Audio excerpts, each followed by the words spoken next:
இப்பொழுதும் இஸ்ரவேல் தேசத்தினுடைய வரலாறு பக்கங்களை வேகமாக நம்ம பார்க்கலாம். ஒவ்வொரு வாரமும் ஒவ்வொரு நாளும்னு சொல்லலாம், உலகம் மாறிக்கிட்டே இருக்கிறத நம்ம பார்க்குறோம். இஸ்ரேல் தேசம் ஒரு பெரிய யுத்தத்தை சந்தித்து கொண்டு இருக்கிறது. அது நாளுக்கு நாள் குறைந்து கொண்டு வருகிறதையும் நம்ம பார்க்கிறோம். அது இந்த வேதாகமத்தை நான் ஏன் தெரிஞ்சுக்கணும், ஏன் இஸ்ரவேல் தேசத்தில் நடக்கிற யுத்தங்களை பற்றியும் அந்த மக்களை பற்றியும் எனக்கு என்ன தெரியணும் அப்படின்னு சொன்னால், இந்த வேதம் தான் நமக்கு ஒரு அடிச்சுவடு. இந்த வேதத்தின் வழியாக தான் சபையின் காரியத்தையும் சபைக்கு நடக்க இருக்கிறதான அடுத்த கட்ட நிகழ்வுகளையும் நம்ம அறிந்து கொள்கிறோம். So God made a covenant with Abraham. So God will always stand for his people, his chosen people. So இன்னைக்கு இருக்கக்கூடிய உலகத்தை பார்க்கும் பொழுது ஒரு பயங்கரமான ஒரு சூழ்நிலையில் இருக்கக்கூடிய உலகம் அப்படின்னு பார்க்கலாம். நம்ம ஏதோ ஒரு இடத்துல ரொம்ப பத்திரமா இருக்கிறோம்ல, அதுக்கே ஆண்டோருக்கு தினம் தினம் நம்ம நன்றி சொல்லணுங்க. இதெல்லாம் ஒரு காலகட்டத்தில் பிரபலமாக நல்ல வசதி வாய்ப்புகளோடு ரொம்ப அழகிய நகரங்களாக இருந்த பட்டணங்கள் தான். ஆனால் இந்த யுத்தத்தின் காட்சிகள் தான், அகோர காட்சிகள் தான் இந்த காட்சிகள். ஸோ ஒரு பிரம்மாண்டமாக இருந்த கட்டிடங்கள்லாம் இன்னைக்கு பார்க்கவே பிடிக்காத ஒரு இடமா இன்னைக்கு மாறி இருக்கிறத பார்க்குறோம். ஸோ உக்ரைன் ரஷ்யா வாரா இருக்கட்டும், இல்லைனா மிடில் ஈஸ்டில் நடந்து கொண்டிருக்கக்கூடிய அராபியர்களுக்கும் பாலஸ்தீன இஸ்ரேல் யுத்தங்களாக இருக்கட்டும். ஸோ இப்படிப்பட்ட நிலைமை தான் இன்னைக்கு அப்படிங்கிறத நம்ம பார்க்குறோம். இதுக்கு நடுவில் தான் நம்ம எல்லாருக்கும் தெரிஞ்சது போல ஒரு மிக உயர்ந்த ஒரு நல்ல ஒரு அதிகாரம் உள்ள ஒரு பவர்ஃபுல் போஸ்டில் வந்து டொனால்ட் ட்ரம்ப் அவங்க பிரசிடெண்ட்டாய் வந்து அமெரிக்க தேசத்தில் இருப்பதை நம்ம பார்க்குறோம். ஒரு வல்லரசான தேசம், ஒரு வலிமையான ஒரு பொசிஷன், வல்லமையான ஒரு பொசிஷனில் இருக்கிறார் அப்படிங்கிறத பார்க்குறோம். அவர் வந்த உடனே எல்லாத்துக்கும் ஒரு பயங்கரமான ஒரு கலக்கம்னே சொல்லலாம். உலகத்தில் இருக்கக்கூடிய மற்ற எல்லா தேசங்களுக்கும் எப்பவும் சொல்கிறது போல அந்த தேசம் விரல் அசைத்தா, அங்கே இருக்கக்கூடிய அதிபர் பேசுனா அந்த வார்த்தைகளுக்கு நல்ல பவர் இருக்கு அப்படிங்கிறது மறுக்க முடியாத உண்மை. ஸோ கல்ஃப் ஆஃப் மெக்சிகோ அப்படிங்கிறது கல்ஃப் ஆஃப் அமெரிக்கா அப்படின்னு மாறுறதும், இன்னைக்கு அந்த கெனலை அவங்க வந்து திருப்பி கேட்கறதும் ஒன்றும் நமக்கு ஆச்சரியப்படுறதுக்கு ஒன்றும் கிடையாது. ஸோ அதே சீக்கிரத்தில் நிறையா காரியங்களை நம்ம மாற்றம் பார்க்கத்தான் போகிறோம். ஒருவேளை கனடாவை இணைக்கிறாரா, இல்லைனா பனாமா கனலை அவர் வாங்க போகிறாரா, அவர் அந்த கண்ட்ரோல் எடுக்க போகிறாரா, இல்லை உலகத்தில் இருக்கக்கூடிய நாடுகளுக்கெல்லாம் பல காரியங்களை சொல்லி அவரை த்ரெட்டன் பண்ணுறதை நம்ம பார்க்குறோம். அதில் இருக்கக்கூடிய இல்லீகலாக நுழைஞ்சிருக்கக்கூடிய சில இமிக்ரெண்ட்ஸ், மற்ற தேசங்கள்லேருந்து வந்திருக்கக்கூடிய இமிக்ரெண்ட்ஸும் எல்லாரும் என்ன செய்யணும், அவங்கவுங்க நாட்டுக்கு போகணும் அப்படின்னு சொல்கிறத, அந்த சட்டத்தை இன்னைக்கு அவர் அமுல்படுத்தி இருக்கிறத நம்ம பார்க்குறோம். ஒரு மாஸ் டிபோர்டேஷன் அப்படின்னு சொல்கிறாங்க. இதுக்கு இந்த சம்பவங்கள்லாம் நான் ஏன் தியானிக்கணும் அப்படின்னு கேட்குறீங்களா? இதே மாதிரி தான் ஒரு காலகட்டத்தில் கோரேஸ் பெர்ஷியா நாட்டின் மன்னனாக இருந்த சமயத்தில் அன்னைக்கு தன்னுடைய ஆட்சிக்கு கீழே இருந்த பல்வேறு தேசத்திலிருந்து பிடிச்சிட்டு வந்த மக்களை நீங்கள்லாம் தேசத்துக்கு போகலாம் அப்படின்னு சொல்லக்கூடிய ஒரு தீர்ப்பை வழங்கிய ஒரு நல்ல ராஜா தான் இந்த கோரேஸ் ராஜா. ஸோ இன்னைக்கு இருக்கக்கூடிய அதே மாதிரி சட்டங்கள் அமெரிக்க தேசத்திலிருந்து பல ஆயிரம் வருடங்களுக்கு பிறகு வர்றதை நம்ம பார்க்கும் பொழுது நமக்கு ரொம்ப பிரமிப்பாகவே இருக்குது. ஸோ அதில் பார்க்கும் பொழுது சில தேசங்களில் கொலம்பியாவை எடுத்துக்கிட்டிங்கன்னா, இங்கே பாரு, நான் உங்களுடைய ஆட்கள்லாம் எங்களுடைய மிலிட்ரி ஃபோர்ஸை வச்சு உங்கள் நாட்டில் கொண்டு வந்து நாங்கள் இறக்க போகிறோம் அப்படின்னு சொல்லும்போது, அப்போ ஆரம்ப நாட்களில் ஐயோ அதெல்லாம் நாங்கள் ஏற்றுக்கொள்ள முடியாது அப்படின்னு அங்கே இருக்கக்கூடிய முக்கியமான அதிகாரிகள் அதை சொன்னாலும், அவர் கொடுக்கக்கூடிய பதில் ட்ரம்ப்பை எதையும் வந்து அசைக்கவே இல்லை. ட்ரம்ப் அவங்க எதுக்கும் பயந்ததாகவும் தெரியவே இல்லை. ஸோ இம்மீடியட்டாக அதுக்கு ஒரு நெகட்டிவான ஒரு ஆக்ஷன் அவர் எடுத்த உடனே இன்னைக்கு நாங்களே வந்து எங்களுடைய ஃப்ளைட்ஸை அனுப்பி நாங்கள் கூப்பிட்டுக்கிறோம் அப்படின்னு சொல்கிறாங்க. இது அந்த ஒரு தேசம் மட்டும் இல்லைங்க, இந்தியா தேசத்துக்கும் அது பொருந்தும். ஸோ பல்வேறு இடங்களில் இருந்து வந்திருக்கக்கூடிய எல்லா illegal immigrants, millions of people அடுத்தது அவங்களுடைய நாடுகளுக்கு அவங்க போகணும் அப்படிங்கிற ஒரு கடுமையான சட்டத்தை கொண்டு வந்திருக்கிறாங்க. அது எல்லாத்தையும் காட்டிலும் பாருங்கள், பாஸ்போர்ட்டில் மேலா ஃபீமேலா, இனிமேல் அந்த 2 ஜெண்டர் தான் இருக்கும். இப்போது இது ஒரு விதத்தில் நல்லதுக்கு தான். பாருங்கள், ஆண்டவர் ஆணும் பெண்ணுமாக படைத்தார். அப்போ டிரான்ஸ்ஜெண்டர் ஏதாவது ஒன்றில் தான் அவங்க ஐடென்டிஃபை பண்ணணும் அப்படின்னு சொல்லக்கூடிய ஒரு ஸ்ட்ரிக்டான ஒரு ரூலை கொண்டு வரதையும் பார்க்குறோம். ஆண்டவருக்கு பட்சமாய் தேசம் நிச்சயமாக திரும்பும் என்று ஒரு எதிர்பார்ப்போடு நம்ம காத்திருக்கிறோம். நிச்சயமாக அப்படி ஒரு காரியம் நடக்கட்டும் அமெரிக்க தேசத்தில். அதே போல ட்ரம்ப் அவங்க வந்ததுக்கு அப்புறம் எல்லா யுத்தங்களும் நின்று போகணும். ரஷ்யாவை நான் ரொம்ப நேசிக்கிறேன். ரஷ்யா எங்களுடைய பழங்காலத்து யுத்தத்துல ரொம்பவே உதவி செய்திருக்கிறாங்க. அதை நாங்க ஒரு நாளும் மறக்க மாட்டோம். அதுக்காக இப்ப நடந்துட்டு இருக்கிற இந்த யுத்தங்கள் தேவையில்லாதது. தேவையில்லாம பாவப்பட்ட மக்கள் தான் இன்னைக்கு உயிரிழந்துட்டு இருக்கிறாங்க. அதனால இந்த யுத்தம் ஒரு முடிவுக்கு வரணும், இல்லைன்னா நான் கடுமையான டாரிஃபை நான் வகிக்க போறேன் அப்படின்னு சொல்லி ஒரு அச்சுறுத்தலும் சரி, ஒரு பயமுறுத்தலும் சரி, 2 விதமான ஆப்ஷன்ஸ் அவர் கொடுத்திருக்கிறத நம்ம பார்க்கிறோம். ஸோ அந்த அளவுக்கு இன்னைக்கு அவருடைய வாயிலிருந்து பிறக்கக்கூடிய சொற்கள் நல்ல அதிகாரம் உள்ளதா இருக்கிறத நம்ம எல்லாருமே பார்த்து ஆச்சரியப்படத்தான் செய்றோம். அது மட்டும் இல்லைங்க, இந்த காசன்ஸ் எல்லாத்தையும், இந்த காசால நடந்த போர் உங்க எல்லாருக்கும் தெரியும் இல்லையா, அதுல இருந்து வெளிவந்து ஏராளமான பொதுமக்கள் ஸோ இன்னைக்கு வீடு வாசல்லாம் இழந்து நிற்கிறாங்க. அது போக பாலஸ்தீன கைதிகள் இஸ்ரேல் தேசத்திலிருந்து வெளியே வர்றாங்க. இவங்க திரும்பவும் காசாக்குள்ள போனா என்ன செய்வாங்க? பழையபடியே திட்டம் தீட்டுவாங்க, இஸ்ரேல் மேல போர் தொடுப்பாங்க, இஸ்ரேலை பிடிக்கிறதுக்கு எல்லா விதமான நூதனமான எல்லா காரியங்களையும் அவங்க செய்வாங்க. அதை தடுக்கிறதுக்கு என்ன செஞ்சிருக்கிறாருன்னா, நிறைய பேர்த்த அந்த நாடுகள், சில நாடுகள், எகிப்தா இருக்கட்டும், ஜோர்டானா இருக்கட்டும், நீங்கள்லாம் வந்து காசன்ஸை உங்க நாட்டில் அவங்களுக்கு தங்கக்கூடிய அந்த அந்த கதவை நீங்கள் திறந்து கொடுக்கணும் அப்படின்னு சொல்லி கேட்டிருக்காரு. முடியாது, நாங்கள்லாம் வந்து அவங்கள நாங்கள் ஏற்றுக்கொள்ள முடியாது அப்படின்னு சொன்னாலும், பட் அவர் எந்த அளவுக்கு டீல் பண்ணுவார்னு நமக்கு தெரியும் இல்லையா. அந்த மாதிரி காசன்ஸை ஸ்பிளிட் பண்ணிட்டு இருக்கிறதாவும் கேள்விப்படுகிறோம். இந்தோனேஷியாலையும் அப்படிப்பட்ட காசன் மக்களை குடியேற்றுவதற்கு அவர் பேச்சுவார்த்தை நடத்தி இருக்கிறார் என்றும் தெரிய வருகிறது.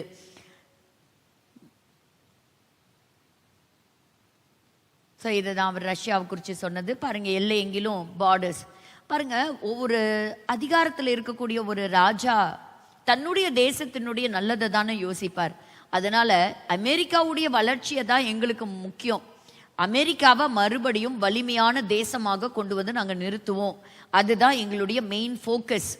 ஸோ அன்வான்டா எங்கெங்கெல்லாம் பணம் செலவாகுதோ அந்த பணத்தெல்லாம் முதல்ல நிறுத்தணும். பிகாஸ் அவர் ஒரு நல்ல ஒரு பிஸ்னஸ் மேன். அவர் பலவிதமான ஸ்ட்ராட்டஜிக்கல் ஐடியாஸை கொண்ட ஒரு மனிதர். எதுக்கு தேவையில்லாமல் எங்களுடைய மக்களை கொண்டு போய் அவங்களுக்கு பே பண்ணக்கூடிய டேக்ஸ் எடுத்து கொண்டு போய் நாங்கள் மற்றவங்களுக்கு கொடுத்துட்டு இருக்கிறோம். சிலது பெரிய அமௌண்ட்டில் கொடுத்துட்டு இருந்த WHO போல பெரிய பெரிய நிறுவனங்களுக்கெல்லாம் கொடுத்துருக்கிறத அவர் ஸ்டாப் பண்ணியிருக்கிறதையும் நம்ம பார்க்குறோம். பாருங்க, இது வந்து அந்த கொலம்பியாவுடைய இதில், இது ரீசண்டாக நம்ம தொடர்ச்சியாக பார்த்து கொண்டு இருக்கக்கூடிய அந்த கலிஃபோர்னியா தீ விபத்து தான். இன்னைக்கு எவ்வளவுதான் வல்லரசு தேசங்களா இருந்தாலும் இதை நீங்க எப்படி பாக்குறீங்க? இது ஏதோ சாதாரணமா இயற்கையின் அழிவு அப்படின்னு சொல்லி பாக்குறீங்களா?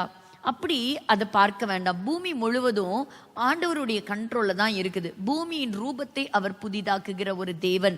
அப்போ பூமியின் முழுவதும் அவருடைய பொருட்களினாலே நிறைந்திருக்கிறது. அப்போ அவர் ஆட்சி செய்து கொண்டிருக்கிறார். வானத்திலும் பூமியிலும் சகல அதிகாரமும் அவருக்கே உரியது. ஸோ அப்படிப்பட்ட தேவனுடைய கரத்தின் கீழாக இயங்கி கொண்டிருக்கக்கூடிய பூமியில நடக்கக்கூடிய நிகழ்வுகள் எதுவுமே ஏதோ எதேர்ச்சியா நடக்கிற ஒரு காரியமே கிடையாது. இது நம்ம பார்க்கும் பொழுதே புரிஞ்சுக்கலாம். எவ்வளவுதான் வல்லரசு தேசங்களா இருந்தாலும் நம்ம ஆண்டவருடைய வார்த்தைக்கு கீழ்ப்படிந்து நடக்க வேண்டும் என்கின்ற ஒரு செய்தியை இதுல இருந்து நம்ம தெரிஞ்சுக்கிறோம். பல நாட்களாக ஓயாமல் எரிந்து கொண்டிருக்கக்கூடிய இந்த தீயை அணைக்கக்கூடிய முயற்சிகளை எடுத்துக்கிட்டே தான் இருக்கிறாங்க. அதற்காகவும் உங்களுடைய தனிப்பட்ட ஜெபங்கள்ல நீங்க வைத்து ஜெபிங்க. ஒரு அதிர்ச்சி தகவல் என்ன அப்படின்னு சொன்னா, இந்த ஹமாஸ் அக்டோபர் 7ஆம் தேதி பிடிச்சிட்டு போன பணைய கைதிகள் இருக்கிறாங்க இல்லையா, அவங்க எல்லாம் எங்க அதிகமா ஒழித்து வைக்கப்பட்டிருந்தாங்க அப்படின்னு சொன்னா, யுனைடெட் நேஷன்ஸ் அந்த நேஷன்ஸ் உடைய பில்டிங், அந்த காம்பவுண்ட்ஸ்ல அவங்க ஒழித்து வைக்கப்பட்டிருந்தாங்க அப்படிங்கிறது நம்ம கேள்விப்படும் போது ரொம்ப ஆச்சரியமான ஒரு தகவல்களாக இருக்கிறது. ஒரு சமாதானத்திற்காக உண்டாக்கப்பட்ட இந்த யுனைடெட் நேஷன்ஸ் உடைய அமைப்புக்குள்ளேயே தீவிரவாதிகள் தங்களுடைய அடைக்கல பட்டணமாக வச்சிருக்கிறது ரொம்ப ரொம்ப வேதனைக்குரிய ஒரு காரியம். அதே போல இஸ்ரேலை சேர்ந்த 2 இராணுவ வீரர்கள், எவ்வளோ பெரிய தேசமா இருந்தாலும் சில சமயம் பணம் நினைச்சா சில காரியங்களை செய்து முடிக்கும்னு சொல்லுவாங்க இல்லையா, அந்த மாதிரி அதிகமான பணத்தை கொடுத்து விலை கொடுத்து இவங்களை வாங்கி ஈரானுக்காக உளவு பார்த்த சிலரை அரெஸ்ட் பண்ணியிருக்கு நம்முடைய இஸ்ரேல் அரசாங்கம். இப்போ இந்த இடத்துல பார்க்கும் பொழுது ஜனவரி 27ஆம் தேதி, உங்க எத்தனை பேர்த்துக்கு தெரியும் ஹாலோகாஸ்ட்டை பத்தி? ஹாலோகாஸ்ட்டை பத்தி எத்தனை பேர்த்துக்கு தெரியும்? ஒரு காலகட்டங்களில் யூதர்களை அதிகமாக கொடூரமாக கொலை செய்யப்பட்ட ஒரு இடம். அப்போ ஹிட்லருடைய ஆட்சியின் கீழாக அப்போ ஏராளமான யூதர்கள் கொலை செய்யப்பட்டாங்க. ஸோ அதை வந்து ஒரு இன்டர்நேஷ்னல் ஒரு டேவா, அதாவது டே ஆஃப் ரிமெம்பரன்ஸ். இன்னைக்கு அதை பற்றி ஒரு சின்ன காரியத்தை நான் உங்களுக்கு சொல்ல போகிறேன். அதில் போடுறாங்க பாருங்க, we remember the holocaust. So holocaust அப்படிங்கிறது 1940 45 அந்த இரண்டாவது உலக மகா யுத்தம் நடந்த சமயத்தில் ஹிட்லருடைய தலைமையில் ஏராளமான யூதர்கள் கொலை செய்யப்பட்டார்கள். அதாவது ஒரு மிருகங்களைப் போல நடத்தப்பட்டார்கள், இரக்கம் இல்லாமல் கொலை செய்தார்கள். அப்போ நம்ம எல்லாருக்கும் தெரியும், அங்கே வந்து நிறைய டெத் கேம்ப்ஸ் இருந்தது, டெத் சேம்பர்ஸ் இருந்தது. அங்கே கொண்டு போய் அங்கே விஷ வாயுகளை செலுத்தி அப்போ அவங்கள கொலை செய்தாங்க இல்லையா? அதை வந்து நினைவு கூறும் வகையாக there is an day which is observed to be international holocaust day. அப்போ யூதர்கள் சொல்றாங்க பாருங்க, நாங்க மறக்கவே மாட்டோம், எங்களை ஒரு காலகட்டத்தில் எகிப்தில் வைத்து பார்வோன் ஆண் பிள்ளைகளை கொலை செய்ததை நாங்கள் இன்றும் நினைவில் வைத்திருக்கிறோம். ஆமானை கொண்டு பிறப்பிக்கப்பட்ட சட்டங்கள் முழு யூத குலத்தையுமே, பெர்ஷியா நாட்டில் நாங்கள் இருந்த பொழுது 127 தேசத்தில் குடியிருந்த யூதர்களை அழிக்கும்படியாக பிறப்பிக்கப்பட்ட சட்டத்தை நாங்கள் மறக்க மாட்டோம், நாங்கள் நினைவில் வைத்திருக்கிறோம். ஏரோதின் தலைமையில 2 வயதுக்குட்பட்ட எல்லா ஆண் பிள்ளைகளையும் கொலை செய்தார்களே, அதை நாங்கள் மறக்க மாட்டோம், நாங்கள் நினைவில் வைத்திருக்கிறோம். 6 மில்லியன் ஜூஸ், 60 லட்சம் யூதர்களை ஹிட்லர் கொலை செய்தாரே, அதை நாங்கள் மறக்க மாட்டோம், நாங்கள் நினைவில் வைத்திருக்கிறோம். அதே போல அடுத்த ஒரு ஹாலோகாஸ்ட் அக்டோபர் 7 நடந்ததல்லவா, இஸ்ரவேலர்களை கொலை செய்தது, பணைய கைதிகளாக பிடிச்சிட்டு போனது, இதையும் நாங்கள் மறக்க மாட்டோம், நினைவில் வைத்திருக்கிறோம். we also remember that the people of Israel will not be consumed. So எத்தனை நடந்தாலும் இஸ்ரவேலர்கள் அழிஞ்சு போகவே மாட்டாங்க அப்படிங்கிறதையும் நாங்கள் நினைச்சிருக்கிறோம். அப்படிங்கிறத ஒரு அழகான மல்கியாவின் புஸ்தகம் 3ஆம் அதிகாரம் 6வது வசனத்தை கொண்டு அவங்க அந்த டே ஆஃப் ரிமெம்பரன்ஸை அவங்க நினைவு கூர்ந்தாங்க. அதாவது ஜிஹாத், இஸ்லாமிக் ஜிஹாதிஸ்ட் அப்படின்னு சொல்லுவோம் இல்லையா, ஒரு குழுக்கள் இருக்கிறாங்க. இவங்க யாருக்குமே பார்த்தீங்கன்னா, அது ஹமாஸாக இருக்கட்டும், ஹெஸ்புல்லாவாக இருக்கட்டும், ஜிஹாதிஸ்டாக இருக்கட்டும், மற்ற எத்தனை இஸ்லாமிய இயக்கங்களாக இருக்கட்டும், இவங்க எல்லாருக்குமே ஒரு காமனான ஒரு பொதுவான எதிரி யார் அப்படின்னு கேட்டிங்கன்னா, அவங்க இஸ்ரவேலர்கள் தான். ஏனோ தெரியாது, இஸ்ரவேலர்களை கண்டாலே அவங்களுக்கு பிடிக்காது. அதே போல தான் மெயின் காம்ப், இது உங்களுக்கு ஞாபகம் இருக்கா? இது யார் எழுதியது? ஹிட்லர் எழுதிய புஸ்தகத்தினுடைய பெயர் ஞாபகம் இருக்கா? ஸோ அதோடைய பெயரும் ஸ்ட்ரகிள். அப்போ இன்னைக்கு அவங்க பிடிச்சிட்டு இருக்கிற கொடி தான் வித்தியாசமே இருக்கே தவிர, அதே விரோதம், அதே கசப்பு, அதே இஸ்ரேலை மேப்ல இருந்து அழிக்காம நாங்கள் விட மாட்டோம். அது ஒரு நாள் பெயர் மாற்றம் செய்யப்பட்டு அது பாலஸ்தீனம்னு தான் வரும். யூதர்கள் இருக்கவே கூடாது, அழிஞ்சு போகணும் அப்படின்னு சொல்லக்கூடிய அப்படிப்பட்ட ஒரு குறிப்பு இன்னைக்கும் இருக்கிறத நம்ம பார்க்கிறோம். அப்போ இந்த ஹாலோகாஸ்ட்டை பற்றி நீங்கள் நிறையா படிச்சிருக்கலாம், கேள்விப்பட்டிருக்கலாம். இதில் நடந்த ஒரு சில சம்பவங்கள் நான் வந்து இன்னைக்கு நிறைய பெயரோடு எடுத்துகிட்டு வரணும்னு கூட ஆசைப்பட்டேன், பட் அதுக்கு டைம் வாய்க்கலை. அப்போ பாருங்க, ஆஷ்விட்ஸ் அப்படின்னு சொல்லக்கூடிய ஒரு டெத் சென்டர், அதாவது ஜெர்மனி தேசத்தில் ஹிட்லருடைய தலைமையில் சில பொறுப்பாளர்களை வைத்து எப்படிடா இந்த யூதர்களை முழுவதுமாக அழிக்கிறது, எப்படி டோட்டலாக எக்ஸ்டர்மினேட் பண்ணுறது அப்படின்னு யோசிக்கும் போது மற்ற நாடுகளுக்கு அனுப்பலான்னு பார்த்தா எந்த நாடும் இவங்களை ஏற்றுக்கிறதா இல்லை. சரி, ஹிட்லர் ஒரு மிகப்பெரிய பிளானை போட்டாரு, கொலை செய்யறதை விட வழியே இல்லை. அந்த கொலையை எப்படி பண்ணாங்களாம், ரொம்ப அழகாக பிளான் பண்ணாங்களாம். ஏன்னா கொஞ்சம் நஞ்சம் இல்லை பாருங்க, 6 மில்லியன் ஜூஸ் அவங்க கொலை செய்யணும். அப்போ அத்தனை டெட் பாடிஸை நம்ம எப்படி டிஸ்போஸ் பண்ணணும், அதை வந்து வெளியில் எந்த ஒரு எவிடன்ஸும் வெளியில் வராமல் இவங்களை டோட்டலாக மண்ணோட மண்ணாக மக்கி போடணும், நாட்டுக்குள்ளேயே வச்சு கம்ப்ளீட்டாக இராடிகேட் பண்ணணும் அப்படின்னு சொல்கிறதுக்காக இதுக்காகவே உருவாக்கப்பட்ட பெரிய பெரிய த லார்ஜ் டெத் கேம்ப், அதாவது சாகிறதுக்குன்னே அப்படியேப்பட்ட பெரிய பெரிய ஏக்கர் கணக்கில் இடங்களை வாங்கி பெரிய பெரிய கட்டிடங்களை கட்டி அந்த கட்டிடங்களுக்குள்ளே இவங்களை கொண்டு வந்து அடைச்சு ஒவ்வொரு நாளும் அந்த ஒரு கேஸ் சாம்பருக்குள்ளே, விஷவாயு இருக்கக்கூடிய அந்த கேஸ் சாம்பருக்குள்ளே உள்ளே விட்டு அவங்கள கொலை செய்கிறதுக்கான பல திட்டங்கள். அதுல சயின்டிஸ்ட் ஒர்க் பண்றாங்க, என்ஜினியர்ஸ் ஒர்க் பண்றாங்க, சோல்ஜர்ஸ் ஒர்க் பண்றாங்க. இப்படி ஏகப்பட்ட ஆட்கள்ல கொண்டு ஐடியாஸை கலெக்ட் பண்ணி ரொம்ப ஸ்பெசிஃபிகேஷன்ஸ் வாங்கி அதை கொலை செய்யறதுக்காக பாருங்க. அந்த அளவுக்கு இதெல்லாம் உங்களுக்கு ஹாமான ஞாபகப்படுத்தல? ஆமானோ அப்படிதான். ஆமான்னு சொன்னா, ராஜா என்ன செலவாகுதோ சரி, அந்த பணத்தை நான் உங்களுக்கு கொடுக்குறேன் அப்படின்னு சொன்னா, அந்த அளவுக்கு எல்லா விதத்திலையும் செலவு பண்ணி இந்த ஜனங்களை கொலை செய்யறதுக்கு ரொம்பவே ரெடியாவே இருந்தாங்க அப்படின்னு சொல்லலாம். ஸோ இந்த ஆஷ்விட்ஸ் டு பிர்கெனோ அந்த கேம்ப்ல நடந்த ஒரு சில சம்பவங்கள் எப்படின்னா, கிட்டத்தட்ட கார்காவ் அப்படின்னு சொல்லக்கூடிய ஒரு இடத்திலிருந்து ஆஷ்விட்ஸ் ஒரு 43 கிலோமீட்டர் அப்படின்னு சொல்றாங்க. அந்த டிஸ்டன்ஸ்ல அமைக்கப்பட்ட ஒரு கேம்ப், கிட்டத்தட்ட 1.3 மில்லியன்ஸ். இந்த மாதிரி ஒரு கேம்ப் கிடையாதுங்க, நிறைய கேம்ப் இருந்தது. பல தேசங்கள், பல பட்டணங்கள்ல இருந்து யூதர்களை கூட்டிட்டு வந்தாங்க. அதுல பாத்தீங்கன்னா பள்ளி பருவத்தில் இருக்கக்கூடிய சில பிள்ளைகளுக்கு என்ன பண்ணாங்கன்னா, இனிமேல் 14 இயர்ஸ் ஆச்சா, நீங்கெல்லாம் யாரும் ஸ்கூலுக்கு போகக்கூடாது, ஸ்கூலுக்கு அனுமதி இல்லை, அப்போ நீங்கெல்லாம் என்ன செய்யணும், நீங்கெல்லாம் வந்து வேலை செய்யணும் அப்படின்னு சொல்லி நிறைய யூதர்களை வஞ்சித்து, உங்களை எல்லாம் நாங்கள் ஒரு வேலைக்கு கூட்டிட்டு போறோம்னு சொல்லி ஒரு ட்ரெயின்ல ஏற்றி அந்த ட்ரெயின்ல அவங்களை எல்லாம் கூட்டிட்டு வந்தாங்க. கூட்டிட்டு வந்ததுக்கு அப்புறம் தான் தெரிஞ்சது அவங்க எல்லாம் வந்து கொலை செய்யப்படுறதுக்காக தான் அவங்க அங்க கூட்டிட்டு வரப்பட்டிருக்கிறாங்க அப்படின்னு சொல்லிட்டு. அப்போ இந்த மாதிரி யூதர்கள் வந்து கொலை செய்யப்பட்டாங்க. ஜனவரி 27, 1945 வருஷம்தான் சோவியத் ட்ரூப் மூலமா ஒரு பெரிய ஒரு விமோச்சனம் கிடைச்சது. அந்த கேம்புக்குள்ள வந்து பார்க்கும் பொழுது அகோரமான காட்சிகள், அந்த சோல்ஜர்ஸ் உடைய கற்பனைக்கும் அப்பாற்பட்ட கொடூர காட்சிகள் அங்க பார்த்தாங்க. அவங்க உள்ள வந்தும் அநேகர் வந்து உயிர் பிழைக்கிறதுக்கு வாய்ப்பே இல்லாத சூழ்நிலையில இருந்தாங்க. அப்போ அதிகமா ஒரு காமனான காட்சி என்ன அப்படின்னா, நம்ம தேசத்தின் மாதிரி கிளைமேட்டிக் கண்டிஷன்ஸ் அங்க கிடையாது. ஒரு -டிகிரியில் நல்ல ஸ்னோஃபால் விழுகக்கூடிய கண்ட்ரீஸ் அதெல்லாம்.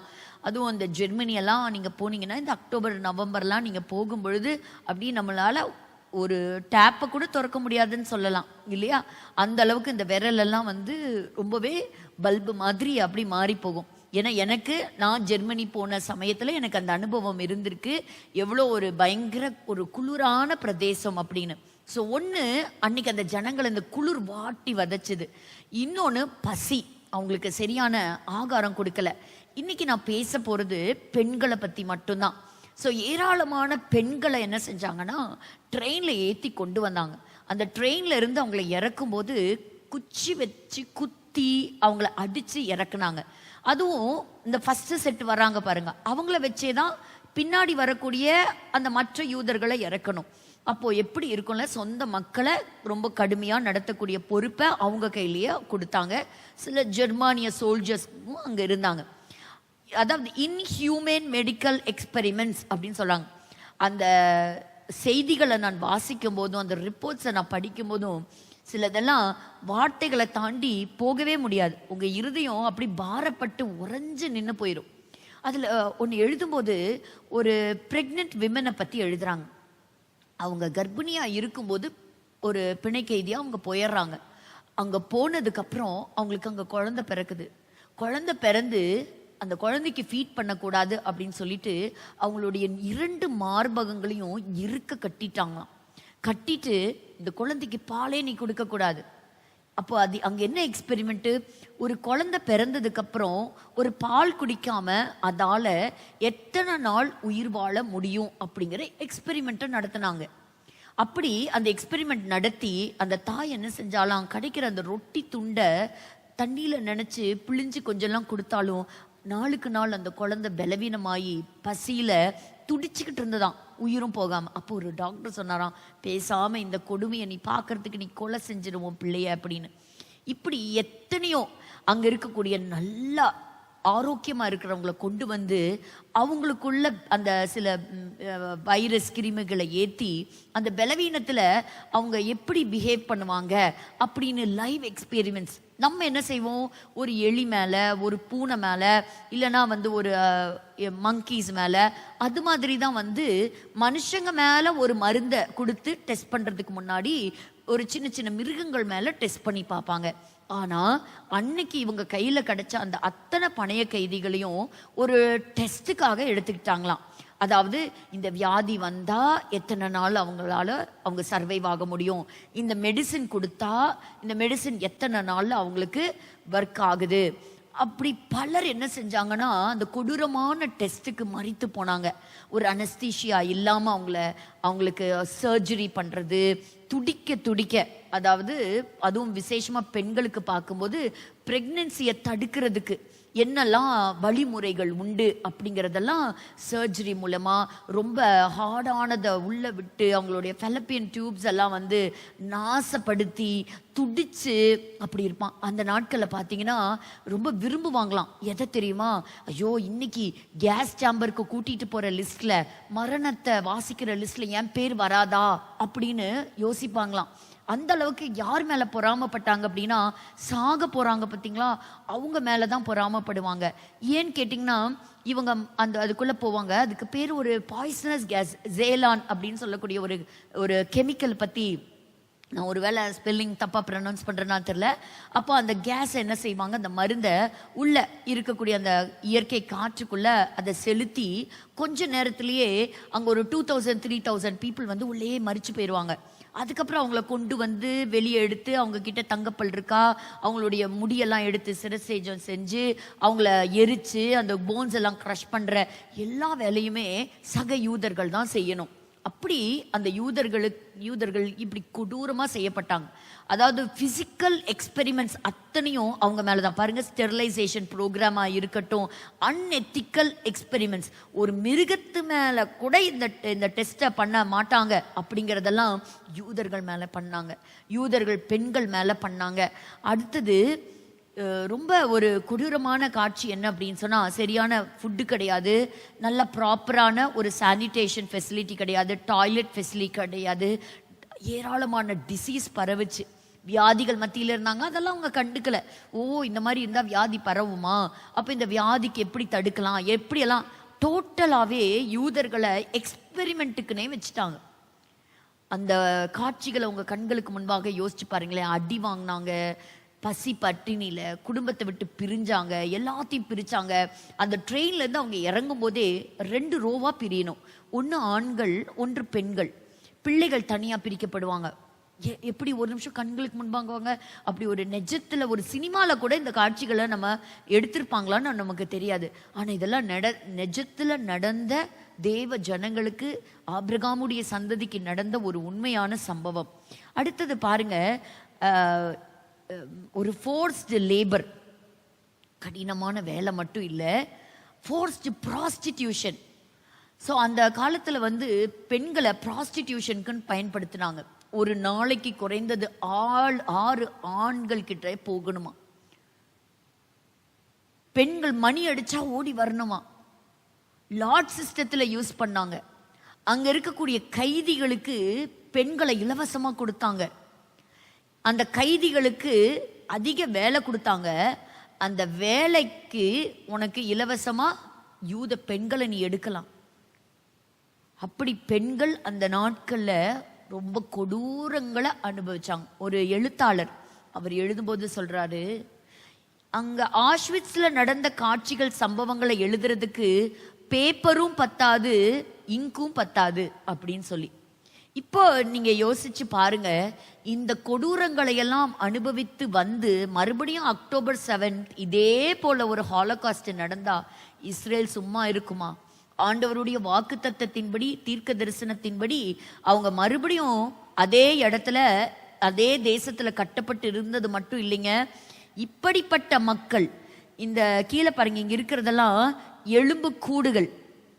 அப்பதான் ஒருத்தர் ஜெனரல் ட்வைட் அவர் சொல்றாரு, எப்பா எல்லாரும் வா, இங்க நடந்த சம்பவத்தை எல்லாத்தையும் ஒண்ணு விடாம கேப்சர் பண்ணு, நீ போட்டோ எடு, இதெல்லாம் ரெக்கார்ட்ல கொண்டு வா. ஏன்னு கேட்டா என்னைக்காவது ஒரு நாள் வரும், இதான் விட்னஸ். இந்த நம்ம இன்னைக்கு எழுதுறோம் பாரு, படம் பிடிக்கிறோம் பாரு, இந்த காட்சிகளும் இந்த எழுத்துக்களும் தான் நாளைக்கு சாட்சிகள். ஏன்னா நாளைக்கு எவனாவது வரலாற்று பக்கங்கள்ல சொல்லுவான், இப்படி ஒரு சம்பவமா நடக்கவே இல்லை அப்படின்னு சொல்லுவான். இதை பார்க்கும் பொழுது இந்த வசனத்தை வாசிச்சுட்டே போயிடலான்னு நினைக்கிறேன். எசேக்கியேலின் தீர்க்க தரிசன புஸ்தகம் 37 அதிகாரம் முதல் வசனம், கர்த்தருடைய கை என்மேல் அமர்ந்து கர்த்தர் என்னை ஆவிக்குள்ளாக்கி வெளியே கொண்டு போய் எலும்புகள் நிறைந்த ஒரு பள்ளத்தாக்கின் நடுவில் நிறுத்தி, எலும்புகள் நிறைந்த ஒரு பள்ளத்தாக்கிலே என்னை நிறுத்தினார். என்னை அவைகளின் அருகே சுற்றி நடக்க பண்ணினார்.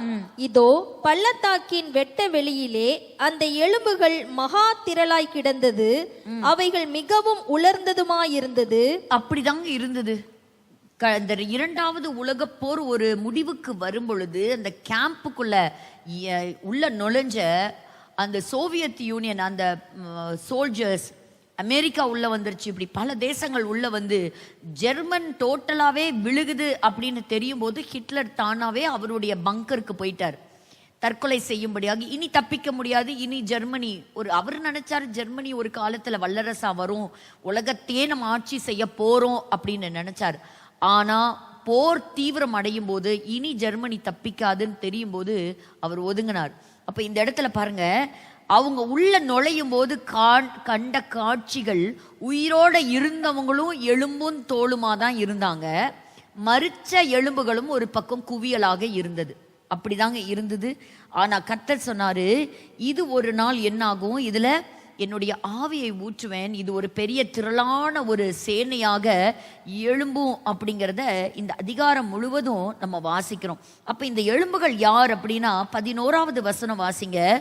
அப்பொழுது அவர் என்னை நோக்கி, மனுபுத்திரனே, இந்த எலும்புகள் இஸ்ரவேல் வம்சத்தார் அனைவருமே, இந்த எலும்புகள் இஸ்ரவேல் வம்சத்தார் அனைவருமே, இதோ அவர்கள் எங்கள் எலும்புகள் உலர்ந்து போயிற்று, எங்கள் நம்பிக்கை அற்று போயிற்று, நாங்கள் அறுப்புண்டு போகிறோம் என்கிறார்கள். ஆகையால் நீ தீர்க்க தரிசனம் உரைத்து அவர்களோட சொல்ல வேண்டியது என்னவென்றால், கர்த்தராகிய ஆண்டவர் உரைக்கிறார், இதோ என் ஜனங்களே, நான் உங்கள் பிரேத குழிகளை திறந்து உங்களை உங்கள் பிரேத குழிகளிலிருந்து வெளிப்படவும் உங்களை இஸ்ரவேல் தேசத்துக்கு வரவும் பண்ணுவேன். இப்ப சொல்லுங்க, இந்த வசனம் நடந்துச்சா இல்லையா? அன்னைக்கு இதெல்லாம் கேட்டுக்கும் போது, எப்பா நீங்க ஒன்றும் கவலைப்படாதீங்க, ஒரு நாள் நீங்க வாக்குத்தத்தம் பண்ணப்பட்ட தேசத்துக்கு நீங்க திரும்புவீங்கன்னு சொல்லியிருந்தா ஒருத்தர் கூட இந்த வார்த்தையை நம்பி இருக்கவே மாட்டாங்க. அதுக்கான சாத்தியக்கூறே கிடையாது. யூதர்களை யாரும் நேசிக்கவும் கிடையாது, போன இடத்துல எல்லாம் வெறுத்தாங்க. அப்போ இப்படிப்பட்ட இந்த உலர்ந்த எலும்புகளை கர்த்தர் சொன்னபடி, வார்த்தையின்படி எசேக்கியேலினுடைய வார்த்தைகள் நிறைவேறிற்று அப்படிங்கிறத நம்ம ரொம்பவே அழகா நம்ம பார்க்கிறோம். பெஞ்சமின் நெத்தன்யாகு அவங்க எலான் மஸ்குக்கு ஒரு நன்றி கூட தெரிவிச்சிருக்கிறாங்க. ஸோ என்ன சொல்லியிருக்கிறாங்க அப்படின்னு சொன்னால், இந்த அக்டோபர் 7 நடந்த இந்த சம்பவத்தை அவர் ரொம்ப கண்டிச்சிருக்கிறாரு. நீங்கள் இஸ்ரேலுக்கு நீங்கள் சப்போர்ட் பண்ணது எங்களுக்கு ரொம்ப சந்தோஷம் அப்படிங்கிறதையும் சொல்லியிருக்கிறாரு. பொறுத்திருந்து நம்ம பார்க்கலாம். இப்போ நியூக்ளியர் ஃபெசிலிட்டிஸ் நம்ம எல்லாருக்குமே தெரியும், ஈரான் அணு ஆயுத சோதனைகளில் ரொம்ப மும்முரமாக இருக்கிறாங்க. பட் இப்போ ட்ரம்ப் அவங்க என்ன சொல்லியிருக்கிறாங்கன்னா, தாக்குதல் நடத்துகிற அளவுக்கு நம்ம போக வேண்டாம், அதுக்கு முன்னாடி இந்த இஷ்யூஸ் எல்லாம், அதாவது இஸ்ரேலுக்கும் ஈரானுக்கும் இருக்கக்கூடிய பகைகளை, அந்த விரோதத்தை நம்ம சால்வ் பண்ணலாம் அப்படின்னு கூட சொல்லியிருக்கிறாங்க. அப்புறம் அதே சமயத்தில் லெபனானுக்கு கொடுத்திருந்த 60 நாள் அந்த பீஸ் ட்ரூஸ் ஒரு முடிவுக்கு வந்திருக்கிறது. லெபனான் மேலேயும் தொடர்ந்து தாக்குதல் நடந்துட்டு இருக்குது. ஆனால் அதை பிப்ரவரி ஒரு குறிப்பிட்ட நாள் வரைக்கும் அதை எக்ஸ்டெண்ட் பண்ண போறாங்க அப்படிங்கிறதும் சொல்லப்பட்டிருக்கிறது. ஸோ UNRWA ஃபர்ஸ்ட் என்ன சொன்னாங்கன்னா, இவங்க எல்லாரும் உலக அமைதிக்காக தீவிரவாதத்துக்கு எதிர்த்து போராடுகிற ஒரு இயக்கங்கள். ஃபர்ஸ்ட் சொன்னாங்க, எங்களுக்கு இதை பற்றி எந்த ஐடியாவும் எங்களுக்கு தெரியாது, எங்கள் கூட வேலை செய்கிற எங்கள் எம்ப்ளாயீஸே டெரரிஸ்டாக இருந்தாங்கன்னு எங்களுக்கு தெரியாது அப்படின்னாங்க. எங்களுக்கு கீழேயே டனல் கட்டியிருக்காங்க, எங்கள் பக்கத்தில் டனல் கட்டியிருக்கிறாங்க, அது ஹமாஸ் அது ஒரு தன்னுடைய ஹெட் குவார்ட்டர்ஸாக வச்சிருக்கிறது எங்களுக்கு தெரியாதுன்னாங்க. கடைசியில் பார்த்தா பிணை கைதிகளே அங்கே இருக்கிறது ரொம்ப ஆச்சரியமாக இருக்குது. இப்போ நம்ம எல்லாருமே எதிர்பார்த்துட்டு இருக்கிறது ஒரு பீபாஸ் ஃபேமிலியுடைய வேரபோட்ஸை பற்றி தான். ஸோ போன வாரம் நம்ம சொன்னோம், 3 பிணை கைதிகள் வெளியே வந்துட்டாங்க. இந்த வரக்கூடிய நாட்களில் சனிக்கிழமை 4 பணைய கைதிகளை அவங்க விடுவிப்பாங்க அப்படின்னு சொல்லியிருந்தோம். இங்கே பாருங்க, இந்த ஒரே ஒரு குழந்தைக்கு ஈடா இப்ராஹிம் ஹமீத் அப்படின்னு சொல்லக்கூடிய ஒரு பாலஸ்தீனிய தீவிரவாதியை இஸ்ரேல் கஸ்டடியிலிருந்து ரிலீஸ் பண்றதுக்கு கேட்டிருக்கிறாங்க. இவருக்கு 45 லைஃப் சென்டென்ஸ் விதிக்கப்பட்டு ஏராளமான பொதுமக்கள் மீது, அதாவது இஸ்ரேல் மக்கள் மீது தாக்குதல் நடத்தின ஒரு கொடூரமான ஒரு தீவிரவாதியாக கருதப்படுகிறார். அவருடைய விடுதலையை கேட்டிருக்கிறாங்க. இதுக்கு நடுவில் இந்த ஹமாஸ் தன்னை பலப்படுத்திக்கிட்டே இருக்குது. இன்னும் 15,000க்கும் மேற்பட்ட தீவிரவாதிகள் இயக்கத்தில் சேர்ந்திருக்கிறாங்க அப்படின்னு சொல்றாங்க. ஹமாஸ் ரொம்ப நாளாக சொல்லிட்டு இருந்தது டேனியலா அப்படின்னு சொல்லக்கூடிய ஒரு பணைய கைதி மரித்து போயிட்டாங்க அப்படின்னு சொன்னாங்க. ஆனால் இப்போ அவங்க ரிலீஸ் பண்ணியிருக்கிறதுல இந்த 4 பேரும் வந்திருக்கிறாங்க பத்திரமா. ஆண்டவருக்கு நம்ம நன்றி செலுத்துவோம். கிட்டத்தட்ட 470 டேஸ்க்கு மேலே இந்த 4 ஹாஸ்டேஜஸும் அவங்க பத்திரமா அவங்க வந்திருக்கிறாங்க. இது எல்லாரும் நீங்கள் யூடியூப்பில் கூட நீங்கள் பார்த்துருக்கலாம். இந்த வீடியோஸ் எல்லாத்தையும் நீங்கள் பார்த்துருக்கலாம். ஸோ ஒரு பர்டிகுலர் ஹேண்ட் ஓவர் பாயிண்ட் வந்த இடத்துல இந்த பிணை கைதிகளை கொண்டு வந்து ரெட் கிராஸ் கிட்ட ஹேண்ட் ஓவர் பண்ணாங்க. ஸோ 477 டேஸுக்கு அப்புறம் அவங்க ரிலீஸ் ஆகிருக்கிறாங்க. ஸோ இந்த ரிலீஸ் ஆன ஈக்குவலாக பார்த்தீங்கன்னா இந்த பாலஸ்தீனத்திலிருந்து ரிலீஸ் ஆகக்கூடிய தீவிரவாதிகள் பாருங்க, ஏராளமான சூசைட் அட்டாக்ஸ் ஆர்கெஸ்ட்ரேட் பண்ணவங்க, ஏராளமான பொதுமக்கள் 30க்கும் மேற்பட்ட பொதுமக்களை கொலை செய்தவங்க, அந்த முக்கியமான இஸ்ரேல் ஆசரிக்கக்கூடிய பஸ்கா பண்டிகையின் அப்போ உள்ள நுழைந்து கொடூரமான தாக்குதல் நடத்தினவங்க.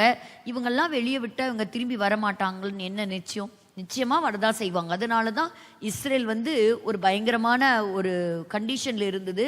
ஆனா இன்னைக்கு இவ்வளோ பெரிய ஒரு விலை கொடுத்து நம்ம நம்மளுடைய ஹாஸ்டேஜஸை மீட்க வேண்டிய ஒரு இடத்துல இன்னைக்கு இஸ்ரேல் நின்றுச்சு. இந்த 4 ஃபீமேல் IDF பிரிசனர்ஸ், அந்த சோல்ஜர்ஸ் ரிலீஸ் ஆன ஒரு காட்சி. இதை பற்றி ஒரு எக்ஸ்ட்ராவா தகவல் நான் வாசிச்சுட்டு இருக்கும்போது ஆக்சுவலாக என்ன சொல்கிறாங்கன்னா, நம்ம பார்க்குறதுக்கு பாரு இவ்வளோ ஹாப்பியாக இருக்கிறாங்க, சந்தோஷமாக இருக்கிறாங்க, நல்லா தானே இருக்கிறாங்க அப்படின்ட்டு. ஆனால் இவங்களுக்கு எப்போ இந்த பிணை கைதிகள் விடுதலை அப்படின்னு சொல்லும்போது இவங்களுக்கு நல்ல உணவுகளை கொடுத்திருக்கிறார்கள். மட்டுமல்ல, இவங்களுக்கு சில காரியங்களை பேசணும். இவங்க ஒரு ஸ்டேஜ் அமைச்சு இந்த ஸ்டேஜ் மேலே நிற்க வச்சு இவங்களை பேசணும். அந்த சமயத்தில் ஹமாஸ் இவங்க அழுகிறத பார்த்து, தலை குனிஞ்சு நிற்கிறத பார்த்து இவங்கெல்லாம் கைத்தட்டி சிரிக்கணும் அப்படிங்கிறதெல்லாம் அவங்க எதிர்பார்ப்பில் இருந்தது. ஆனால் அந்த எதிர்பார்ப்புக்கு மாறாக இந்த 4 ஹாஸ்டேஜஸும் ஏறி என்ன செஞ்சாங்களாம், எடுத்தோடனே ஒரு விக்ட்ரி சிம்பிள் தான் காமிச்சாங்களாம். ஸோ அந்த மாதிரி ஒரு விக்ட்ரி கெஸ்டரை தான் காமிச்சிருக்கிறாங்க. 4 பேரும் ஹாப்பியாக ஒரு விக்டோரியஸாக இருக்கும் பொழுது இவங்க பேசுகிறதே அவாய்ட் பண்ணி இவங்களை கொண்டு போயிட்டாங்க அப்படிங்கிறதும் சொல்லப்படுகிறது. பாருங்க, அவங்க அந்த அளவுக்கு ரொம்பவே கொடூரமாக தான் நடத்தப்பட்டாங்க. இந்த விடுதலை அப்போ அர்பெல் எஹூத் இவங்களை பற்றின ஒரு தகவல் ஹமாஸ் வெளியிடாமையே இருந்தது. ஏன்னு கேட்டிங்கன்னா, எங்கள் கஸ்டடியில் இல்லை, அவங்க ஒரு ஜிஹாதிஸ்ட் கஸ்டடியில் இருக்கிறாங்க அப்படின்னு. ஆனால் இஸ்ரேல் சொல்லிடுச்சு, அந்த அவங்கள பற்றின டீட்டெயில்ஸும் அவங்களுடைய விடுதலையும் எங்களுக்கு கொடுக்கலன்னா நெட்ஸிம் அந்த காரிடாரை நாங்கள் ஓப்பன் பண்ணியே நாங்கள் விட மாட்டோம் அப்படின்னு சொன்னதுக்கப்புறம் இவங்களை தேடுறோம் அப்படின்னு சொல்லி இப்போ சொல்லியிருக்கிறாங்க. வரக்கூடிய ஃப்ரைடே நாங்கள் இவங்களை ரிலீஸ் பண்ணுறோம். உங்கள் எல்லாருக்குமே தெரியும், ஒரு இஸ்ரேல் ஒரு சிவிலியனுக்கு ஈக்குவலாக 30 தீவிரவாதிகளை இஸ்ரேல் ராணுவம் என்ன செய்யணும், விடுதலையாக்கணும். ஒரு IDF சோல்ஜர் அவங்களுக்கு ஈக்குவலாக 50 தீவிரவாதிகளை விடுவிக்கணும். அதே போல் அந்த ஒரு குழந்தைக்கு ஈக்குவலாக 100க்கு மேற்பட்டோர் விடுதலை ஆக்கணும். இன்னும் பீபாஸ் ஃபேமிலியை பற்றின இன்னும் நமக்கு அந்த தகவல்கள் இன்னும் சரியாக தெரியல. ஸோ இந்த இடத்துல இருக்கும் பொழுது நம்ம போன வாரம் நம்ம பார்த்தோம் 3 ஃபேஸஸில் இந்த பிணை கைதிகளுடைய ரிலீஸ் இருக்குது அப்படிங்கிறத நம்ம பார்த்தோம்.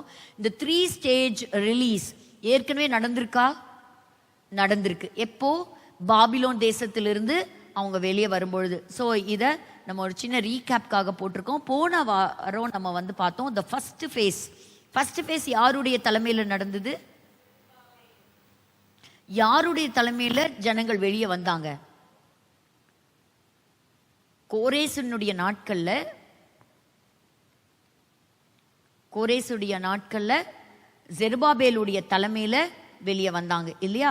ஸோ 3 தலைவர்கள், அப்போ 3 ஃபேஸ். ஸோ ஃபர்ஸ்ட் டெம்பிள் கட்டுறாங்க.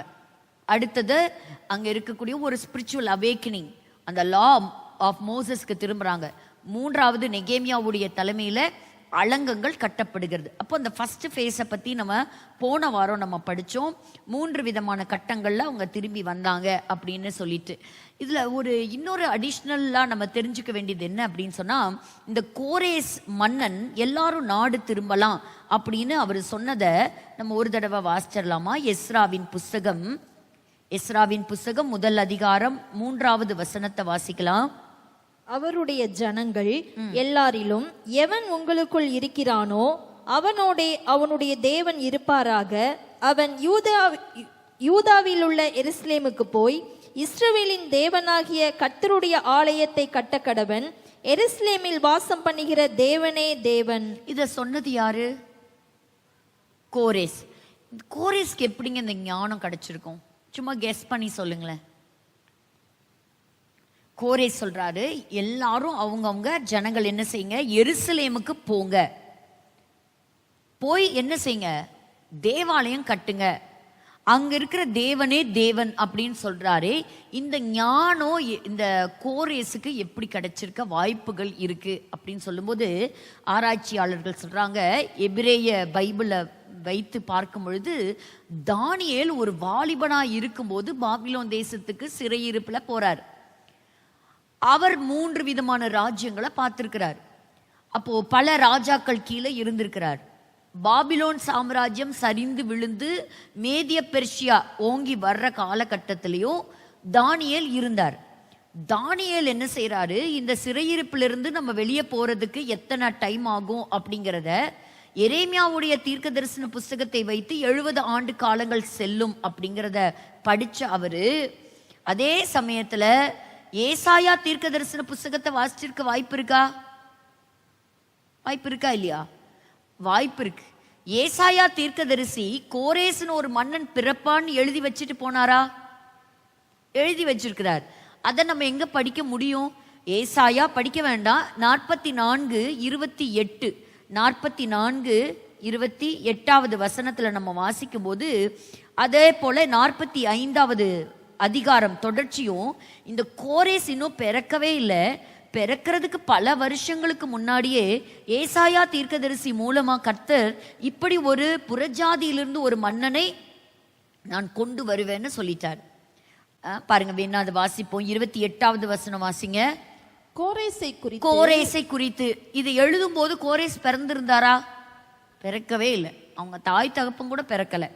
அப்ப கோரேசை குறித்து, அவன் என் மெய்ப்பன், அவன் எருசலேமை நோக்கி நீ கட்டப்படு என்றும் தேவாலயத்தை நோக்கி நீ அஸ்திபாரப்படு என்றும் சொல்லி எனக்கு பிரியமானதை எல்லாம் நிறைவேற்றுவான் என்று சொல்லுகிறவர் நான். அப்ப என்ன செஞ்சிருப்பாராம் தானியேல்? இந்த கோரேஸ் உடைய ஆட்சி காலம் வரைக்குமே தானியேல் உயிரோட தான் இருந்திருக்கிறார் அப்படின்னு சொல்லி கருதப்படுகிறது.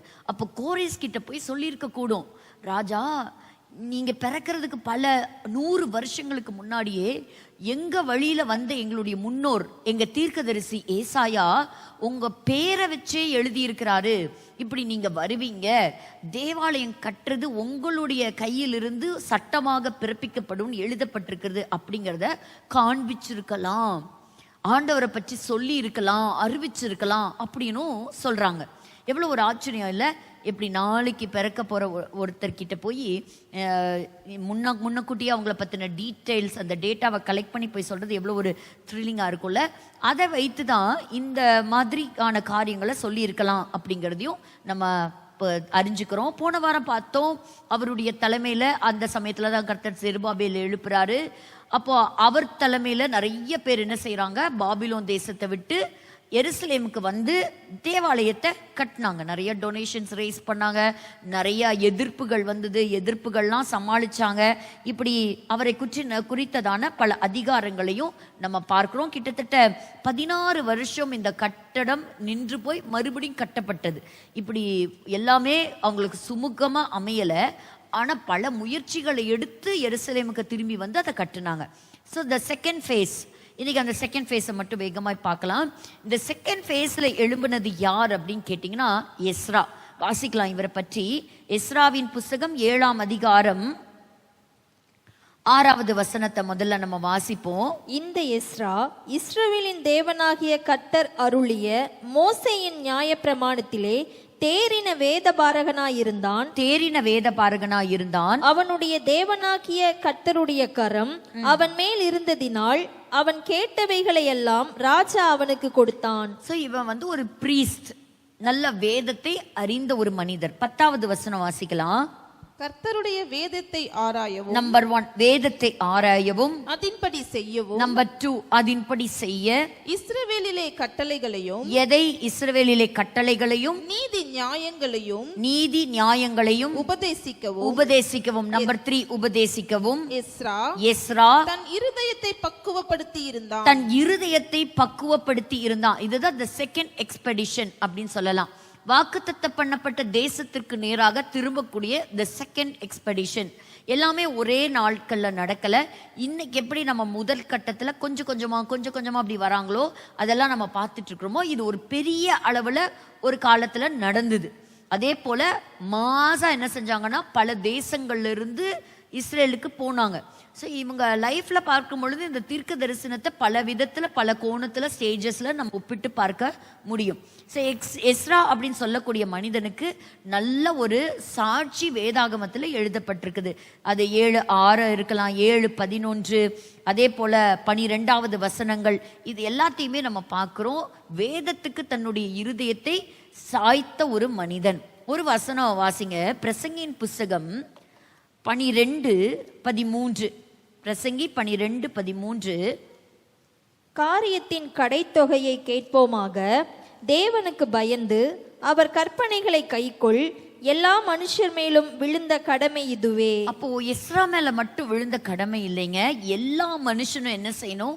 தேவனுக்கு பயப்படுகிற பயம் ஒன்று இருக்கணும், கற்பனைகளை கை கொள்ளணும். the word of God, அதை நம்ம ரொம்ப வாசிக்கணும், அதை நம்ம ரொம்ப வாஞ்சிக்கணும், அதுக்காக டெய்லி நம்ம டைம் ஸ்பெண்ட் பண்ணணும்.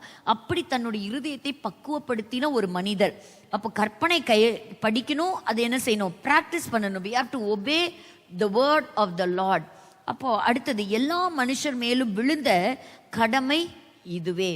அப்போ இயேசு கிறிஸ்துவை பற்றி, அந்த சோதனை பற்றி சொல்லும் பொழுது, இயேசு கிறிஸ்து 40 நாள் அவருடைய வனாந்தரத்துல அவர் தன்னுடைய நாட்கள் முடிஞ்சு பசியா இருக்கும் பொழுது பிசாசு வந்து சந்திக்கிறான். பசியா இருக்கிறீர், என்ன செய்யுங்க, இந்த கல்லெல்லாம் அப்பமா மாற்றி நீங்க என்ன செய்யலாம், உங்க பசியை ஆற்றி கொள்ளலாம் அப்படின்னு சொல்லும்போது, அந்த சிச்சுவேஷன் எப்படி இருந்துதான், அவர் இருந்த அந்த மலைக்கு ஒரு பகுதியில, அதாவது எந்த ஒரு பகுதியில எப்படின்னா, அந்த தேவாலயத்தை அவர் பார்க்க முடியும். சரியா, அந்த கட்டப்பட்ட தேவாலயத்தை பார்க்க முடியும். இப்ப நம்ம பேசுறோம் இல்லையா, ஜெருபாபேல், எஸ்ரா, நெகேமியாவை கொண்டு கட்டப்பட்ட தேவாலயம், அதை ஒரு பக்கம் பார்க்க முடியும். இன்னொரு பக்கம் என்னன்னா, அந்த காலையில பேக் பண்ணக்கூடிய அந்த பிரெட்டுடைய ஸ்மெல் அப்படி கமன்னு அந்த பசியை சுண்டி இழுக்கிற அளவுக்கு அந்த ஸ்மெல் அந்த காற்றில் அப்படியே வருமா. அப்போ பாருங்க, பல சமயங்களில் நம்மலாம் இப்படி எத்தனை தீர்மானங்கள் எடுப்போம்ல, இன்னிலேருந்து ஃபாஸ்டிங் இருக்க போகிறோம், எதுவுமே சாப்பிட போகிறதில்ல, அப்படியெல்லாம் நம்ம வந்து இருப்போம். ஆனால் திடீர்னு யாராவது ஒருத்தர் நல்ல ருசியான ஒரு ஃபுட்டை நமக்கு கொடுக்குறாங்கன்னா உடனே அன்னைக்கு போயிடும். இப்போ இயேசு கிறிஸ்து அந்த நாட்களில், தன்னுடைய சோதனை நாட்களில், ஆராய்ச்சியாளர்கள் எழுதும்போது சொல்கிறாங்க, ஃப்ரம் ஒன் சைடு அவருடைய பசியை அதிகரிக்கக்கூடிய வாசனை வந்தாலும் தேவன் பிசாசுக்கு இடம் கொடுக்கவே இல்லை, வார்த்தையினாலே அவர் ஜெயித்தார். அப்போ இது ஒவ்வொரு மனுஷன் மீது விழுந்த கடமை. அப்ப இன்னைக்கு இருக்கக்கூடிய இந்த பாவப்பட்ட உலகத்துல இந்த பாவத்தை ஜெயிக்க ஆண்டவருடைய வார்த்தை இல்லைன்னா யாருமே ஜெயிக்க முடியாது. பாவத்துல விழுந்துருவோம், பாவத்துல ஈஸியா பண்ணிடுவோம், ஆனா பட் we will regret. ஐயோ இப்படி விழுந்துட்டோமே, அவசரப்பட்டுட்டோமே, கொஞ்சம் யோசிச்சிருக்கலாமே அப்படின்னு ரெக்ரெட் பண்ண வைப்பான். அந்த கில்ட்டி ஃபீலிங்கை கொடுப்பான் பிசாசானவன். ஸோ இயேசுவானவர் இடத்துலேருந்து நம்ம கற்றுக்கொள்ளக்கூடிய ஒரு நல்ல காரியம் இதுவே, எல்லா மனுஷர் மேலும் விழுந்த ஒரு கடமை. அப்போ எஸ்ராவினுடைய தலைமையில் ஒரு சிலர் வந்தாங்க. அதை ஆண்கள் பட்டியலை பார்க்கும் பொழுது 1754 பேர் கிட்டத்தட்ட ரெஸ்பாண்ட் பண்ணாங்களாம். அப்போ எஸ்ராவுடைய லிஸ்ட் எல்லாம் எடுத்து எக்ஸாமின் பண்ணும்போது அவர் பார்க்குறாரு, சில குரூப் வந்து அங்கே மிஸ்ஸிங் குரூப்பையும் கண்டுபிடிச்சது இவர் தான். ஸோ அந்த ரெஜிஸ்டர் எடுத்து பார்க்குறாரு. இன்றைக்கும் பாருங்க, ஒரு யூதன் அப்படின்னு சொன்னால் அவங்களுடைய தலைமுறையை சொல்லிட்டே வந்து ஆப்ரஹாம் வரைக்கும் அவங்களால கனெக்ட் பண்ண முடியும். நம்மளால ஒரு 3 தலைமுறை கூட கனெக்ட் பண்ண முடியாது. ஆனால் இந்த காலகட்டங்களில் இந்த ரெஜிஸ்டர்லாம் பத்திரப்படுத்தி வச்சிருந்த காலத்தில் ஒருத்தரோட பேர் எடுத்தீங்கன்னா கம்ப்ளீட்டாக சொல்லுவாங்க. 70வது நூற்றாண்டுல பார்க்கும் பொழுது எல்லா ரெக்கார்ட்ஸும் டிஸ்ட்ராய் ஆயிருச்சு. ஆனா இவங்க கிட்ட இப்படிப்பட்ட நல்ல ரெக்கார்ட்ஸ் எல்லாம் இருந்தது. அதுல மிஸ்ஸிங் ஒரு ஸ்பெஷல் குரூப் மிஸ் ஆகுறாங்க, அதில் லேவியர்களை காணோம் அப்படிங்கிறதெல்லாம் அவர் கண்டுபிடிச்சது இந்த எஸ்ராவுடைய காலகட்டங்களை நம்ம பார்க்கிறோம். அப்போ அதே போல எல்லா ஜனங்களையும் கொண்டு என்ன செய்தார் அப்படின்னா, அவங்களுக்கு கடவுள் கொடுத்த அந்த எபிலிட்டி என்ன செய்யணும், எல்லாரும் பயன்படுத்தணும் அப்படின்னு சொன்னாரு. தேசத்தை சுத்திகரிச்சாரு, ஜனங்கள் செய்த பாவங்களை சுட்டி காண்பித்தார். அது என்ன பண்ணாங்கன்னா, அவங்க குடியிருந்த புறஜாதிகள் மத்தியில பெண் கொடுத்து பெண் எடுத்து திருமணம், கலப்பு திருமணம் செய்தாங்க. ஸோ விச் வாஸ் ப்ரோஹிபிட்டட், அவங்களுக்கு அது அவங்க செய்யக்கூடாது அப்படிங்கிறத. ஸோ அந்த ஆண்டவர் விரும்பாத பாவத்தை அவங்க செய்ததை சுட்டி காட்டினவர் அவர் தான். அப்போ அவர் சொன்னாரு, இஸ்ரவேலர்கள் ஒரு வித்தியாசமானவர்கள், யூனிக் பீப்புள். ஸோ அவங்க இப்படி கலக்கக்கூடாது அப்படிங்கிறத சொன்னார். ஏன்னா காட் அப்படி தான் நம்மளை டிசைன் பண்ணியிருக்கிறாரு. எல்லாம் வார்த்தைக்கு நேராக திரும்புவோம். விக்கிரக ஆராதனை, கற்களை, தோப்புகளை, அதுங்களெல்லாம் வணங்குறத விட்டுட்டு நம்ம ஜீவனுள்ள தேவன் பக்கமாக நம்ம திரும்பணும் அப்படின்லாம் அவர் சொல்லும் பொழுது, கண்ணீரோட ஆண்டவருடைய சமூகத்தில் தேவாலயத்தின் வாசலை அழுது ஜெபித்த ஒரு மனிதன் இந்த எஸ்ரா. ஆண்டவருடைய இரக்கத்திற்காகவும் அவருடைய மன்னிப்பிற்காகவும் காத்திருந்த ஒரு எஸ்ரா. இவரை குறித்து நம்ம பார்க்க முடியும். எஸ்ரா 10வது அதிகாரத்தில் வாசிக்கும் பொழுது, அநேகர் இருதயத்தில் குத்தப்பட்டு எல்லாரும் அந்த செய்த பாவத்திலிருந்து அவங்க திரும்பி வந்தாங்க. முக்கியமா அந்த திருமண பந்தத்தில் இணைக்கப்பட்டவங்க விட்டு விலகி வந்தாங்க அப்படிங்கிறத நம்ம பார்க்கிறோம்.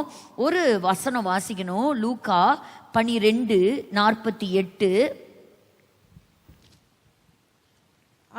அறியாதவனாயிருந்து அடிகளுக்கு ஏதுவானவைகளை செய்தவனோ சில அடிகள் அடிக்கப்படுவான். எவனிடத்தில் அதிகம் கொடுக்கப்படுகிறதோ அவனிடத்தில் அதிகம் கேட்கப்படும். எவனிடத்தில் அதிகம் கொடுக்கப்படுகிறதோ அவனிடத்தில் அதிகம் கேட்கப்படும். அப்போ நம்ம கிட்ட எல்லாம் ஆண்டவர் நம்மளை நம்பி நம்மளை ரட்சித்து சில பொறுப்புகளை கர்த்தர் கொடுத்திருக்கிறார். அப்போ இதுக்கெல்லாம் ஒரு நாள் நம்ம என்ன செய்யணும், ரிப்போர்ட் சப்மிட் பண்ணணும். அப்போ ஆண்டவர் நமக்கு என்ன எபிலிட்டி கொடுத்துருக்குறாங்களோ, காட் கிவன் எபிலிட்டிஸ், நம்ம உயர்வுக்காக அல்ல, சுயநலத்துக்காக அல்ல, ஆண்டவருடைய நாம மகிமை அடையும்படியா நமக்கு கொடுக்கப்படுகிற டைம், நமக்கு கொடுக்கப்படுகிற டேலண்ட், நமக்கு கொடுக்கப்படுகிற ஆப்பர்ச்சுனிட்டிஸ், இது எல்லாத்தையும் ஆண்டவருக்காக நம்ம செலவு பண்ணணும். இன்னொரு வசனம் வாசிக்கலாம். இவங்களுக்கு கொடுக்கப்பட்ட கட்டளை உபாகம புஸ்தகம் 7ஆம் அதிகாரம் 3-4 வசனங்கள். உபாகமம் 7:3-4. அவர்களுடைய சம்பந்தம் களவாயாக உன் குமாரத்திகளை அவர்கள் குமாரருக்கு கொடாமலும் அவர்கள் குமாரத்திகளை உன் குமாரருக்கு கொள்ளாமலும் இருப்பாயாக. என்னை பின்பற்றாமல் அந்நிய தேவர்களை சேவிக்கும்படி அவர்கள் உன் குமாரரை விலக பண்ணுவார்கள். அப்பொழுது கர்த்தருடைய கோபம் உங்கள் மேல் மூண்டு உங்களை சீக்கிரத்தில் அழிக்கும். இதுக்கு ஒரு நல்ல உதாரணம் யாருன்னா சாலமோன் ராஜா தான். ஸோ ஆண்டவர் சொப்பனத்தில் தரிசனமாக வந்து விசேஷித்த ஞானத்தையும் ஆஸ்தியையும் பெயரையும் புகழையும் கொடுத்து சாலமோனை உயர்த்தி வைத்திருந்த சாலமோன் கர்த்தருக்கு விரோதமாக பாவம் செய்தது இப்படிப்பட்ட பாவத்தில் தான். ஏராளமான ஸ்திரீகளை சேர்த்து கொண்டு அந்த பாவத்தில் விழுந்தார். அந்நிய தெய்வங்களை அவரும் ஒரு காலகட்டத்தில் பின்பற்றுகிறவராக, பலி செலுத்துகிறவராக மாறி போனார். தேவனுடைய கோபம் அவர் மேல மூண்டது. அப்ப இதெல்லாம் அவங்களுக்கு கொடுத்த சட்டங்கள். இந்த சட்டங்களை எடுத்து காட்டினார். எஸ்ரா சொன்னார், இங்க பார், நம்ம பைபிள்ல நமக்கு மோசே மூலமா ஆண்டவர் கொடுத்திருக்கிற லா இதுதான். நம்ம போய் அவங்களோட கலக்கக்கூடாது, ஆண்டவருக்கு உண்மையா இருக்கணும், எல்லாரும் நீதிக்கு திரும்புங்க, நியாயத்துக்கு திரும்புங்க, ஆண்டவருடைய கட்டளைகளுக்கு திரும்புங்க அப்படின்னு சொல்லி அங்க இருக்கக்கூடிய ஜனங்களை அன்றைய இருந்த நாட்கள்ல என்ன செய்தார் அப்படின்னு சொன்னா அவங்கள திருப்பினார். ஸோ மிகப்பெரிய ஒரு பங்கு ஜனங்களை அந்த விக்கிரக ஆராதனையிலிருந்து திருப்பி வந்த ஒரு மிகப்பெரிய பங்கு யாருக்கு உண்டு அப்படின்னா எஸ்ராவுக்கு உண்டு. அதற்கப்புறம் பெருசா அவங்க கிட்ட நம்ம விக்கிரக ஆராதனைகளை பற்றி வேதத்துல வாசிக்க முடியல. அப்போ இன்னைக்கு அந்த ஜனங்கள் இன்னைக்கு ஆண்டவரை தேடுறாங்க அப்படிங்கிறது திரும்பவும் இன்னும் மேசியாவை இன்னும் அறிஞ்சு கொள்ளல. அதை சீக்கிரமா ஆண்டவர் அவங்களுக்கு வெளிப்படுத்தி கொடுக்கணும். அப்போ இப்படிப்பட்ட ஒரு எழுப்புதல் தான் இந்த 2வது ஃபேஸ்ல நடந்தது. ஸோ இதெல்லாம் ஏன் பார்க்கிறோம், இப்படிப்பட்ட ஒரு இந்த பிரசன்டேஷனுக்கு நேரா போலாம்.